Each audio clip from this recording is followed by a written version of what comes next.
Ibu, kita akan membaca dan merenungkan firman Tuhan di pagi hari ini. Mari, seperti biasa kita akan mengawalinya di dalam doa. Kita satu di dalam doa, kita berdoa. Bapa kami bertakhta dalam kerajaan surga, kembali kami datang menghadap kehadirat-Mu yang suci dan kudus, mengucapkan syukur atas karya keselamatan yang telah Allah limpahkan dalam kehidupan keberimanan kami. Ya Bapa, kami akan masuk di hari yang baru.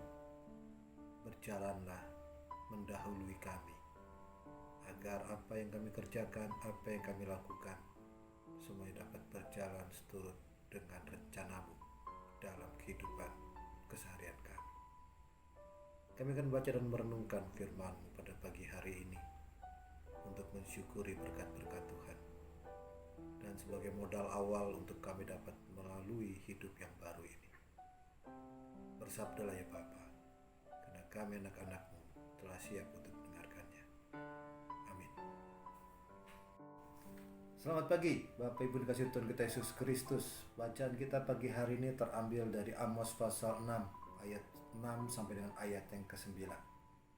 Saya teringat akan kisah seorang terpidana mati, di mana pada masa-masa akhir hidupnya sebelum akhirnya dihukum mati, kepala penjara atau sipir menanyakan tentang hal apa yang ingin kau lakukan sebelum nantinya penghukuman itu terjadi atas dirimu.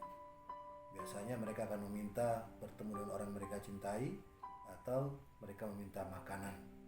Pada akhirnya ketika mereka makan, mereka sudah merasakan itu semua dan mereka siap untuk menjalani hukuman mati yang akan mereka alami. Saudara-saudara kasih Tuhan kita Yesus Kristus, bacaan kita pagi hari ini, ya, orang-orang Samaria pada waktu itu sudah menikmati segala sesuatunya. Bahkan kita bertanya-tanya, kapan penghukuman itu terjadi? Mengapa firman Tuhan ini seolah-olah mengambang? Mengapa penghukuman itu kok belum terjadi? Ya, dalam bacaan kita pada saat ini, ketika kesempatan terakhir itu ternyata masih belum juga dirasakan oleh orang-orang fasik pada waktu itu, hingga akhirnya mereka tetap berpesta pora.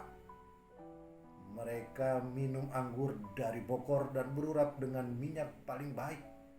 Segala sesuatu terhidang dalam bentuk perjamuan, segala sesuatu yang terbaik, mulai dari minuman sampai makanan, hingga akhirnya mereka mabuk.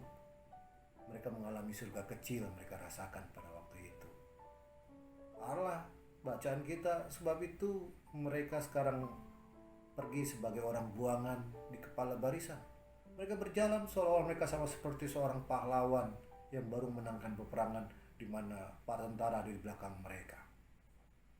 Ya, saudara-saudara kasih Tuhan kita Yesus Kristus, kita teringat akan kisah perjamuan ini tentang hal Daniel pasal 5 ayatnya yang ke-25. Daniel pasal 5 ayat yang ke-25. Maka inilah tulisan yang tertulis itu, mene tekel farsin.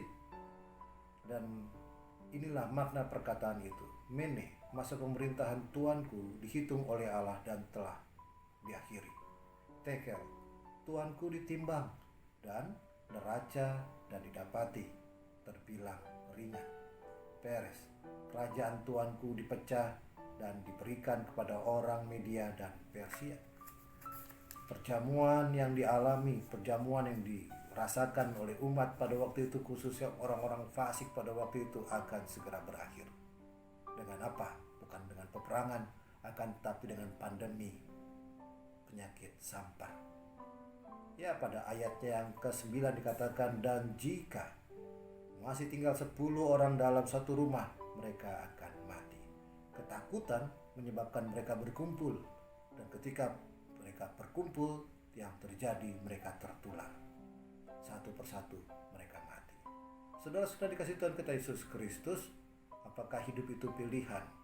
Allah sudah memberikan pilihan yang terbaik, yaitu keselamatan.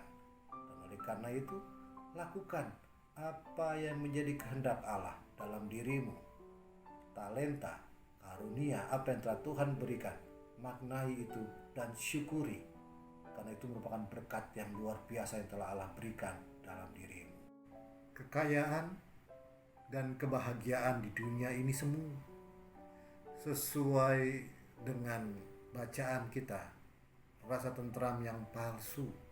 Ya, judulnya diberikan oleh LAI. Oleh sebab itu kejarlah kehidupan yang kekal, baik di bumi maupun di surga bersama-sama dengan Allah. Kita aminkan firman Tuhan pada saat ini.